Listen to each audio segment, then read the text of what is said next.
વડાપ્રધાન નરેન્દ્ર મોદીના આત્મનિર્ભર ભારત સંકલ્પ અભિયાન અંતર્ગત ભરૂચમાં ભાજપ દ્વારા કાર્યશાળાનું આયોજન કરવામાં આવ્યું હતું।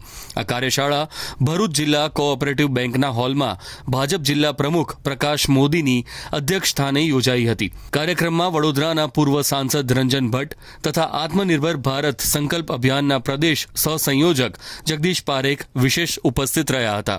બંને મહાનુભાવોએ આત્મનિર્ભર ભારતના વિચાર અને સંકલ્પ અંગે માર્ગદર્શન આપ્યું હતું।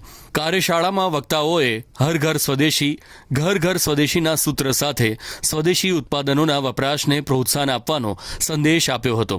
સદર કાર્યક્રમમાં ભરૂચના ધારાસભ્ય રમેશ મિસ્ત્રી, જંબુસરના ધારાસભ્ય ડી.કે. સ્વામી, પ્રભારી અશોક પટેલ, જિલ્લા પંચાયત પ્રમુખ મહેન્દ્ર વાસદિયા, મહામંત્રી નિરલ પટેલ, ફતેહસિંહ ગોહિલ, ડિસ્ટ્રિક્ટ કોઓપરેટિવ બેંકના એમડી અજયસિંહ રાણા, પદાધિકારીઓ તથા વિવિધ મોરચાના આગેવાનો તેમજ મોટી સંખ્યામાં કાર્યકરો ઉપસ્થિત રહ્યા હતા।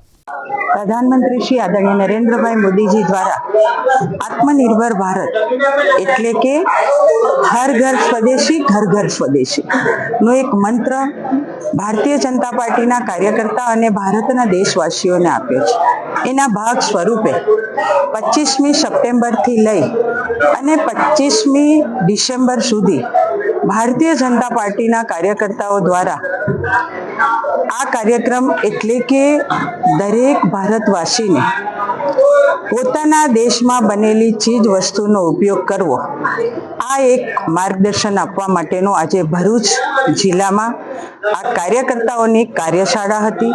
આ કાર્યશાળામાં જિલ્લાના અધ્યક્ષ મોદીજી સાથે સાથે ધારાસભ્ય શ્રી રમેશભાઈ, જંબુસરના ધારાસભ્ય શ્રી સ્વામીજી અને સંગઠનની ટીમ સાથે ચૂંટાયેલા પ્રતિનિધિ, જિલ્લા પંચાયતના પ્રમુખશ્રી અને તમામ કાર્યકર્તાઓ આ કાર્યશાળામાં ઉપસ્થિત હતા। દરેકે સંકલ્પ લીધો છે કે હું પોતે તો સ્વદેશી વસ્તુનો જ ઉપયોગ કરીશ, પણ સાથે મારી આજુબાજુ રહેતા લોકોને પણ ચોક્કસ ભારત દેશમાં બનેલી ચીજ વસ્તુનો જ ઉપયોગ કરવો અને આ સંકલ્પ અમારા ભારતીય જનતા પાર્ટીના કાર્યકર્તાઓએ લીધો છે। હું આપ મીડિયાના માધ્યમથી તમામ લોકોને ચોક્કસ એક પ્રાર્થના કરીશ કે આવો મિત્રો, વડાપ્રધાન નરેન્દ્રભાઈ મોદીજી આપણને સૌને ભારત દેશમાં બનાવેલી સ્વદેશી વસ્તુ વાપરવા માટેનો આપણને સૌને એક હાકલ કરી છે। આપણે સૌ મોદી સાહેબે કરેલી હાકલનો હંમેશા સ્વીકાર કરીએ છીએ।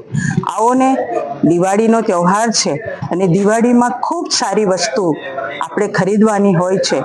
આ બધી જ વસ્તુ આપણને જે જીવન જરૂરિયાતની વસ્તુ જોઈએ છે એ લોકલ વસ્તુ ખરીદીને જે નાના ગૃહ ઉદ્યોગ કરતા આપણા કારીગરો છે, આર્ટિઝન છે, એમને મદદ કરવાનું કામ કરીએ। મિત્રો, આપણો ભારતનો રૂપિયો, ભારતના પરસેવાથી બનાવેલી ચીજ વસ્તુ, ભારતનો વ્યક્તિ એણે જેનો પરસેવો રેડ્યો છે અને એ જે ચીજ વસ્તુ બનાવી છે એનો જ ઉપયોગ કરીએ અને ભારતનો પૈસો ભારતમાં રહે એવો સંકલ્પ કરીએ। આપ સૌ મિત્રોને હર ઘર સ્વદેશી ઘર ઘર સ્વદેશી અભિયાનમાં જોડાવા માટે પણ વિનંતી, પ્રાર્થના। આવો આપણે મોદી સાહેબના આ મંત્રને સાકાર કરીએ અને ભારત દેશને સમૃદ્ધ બનાવીએ। ધન્યવાદ।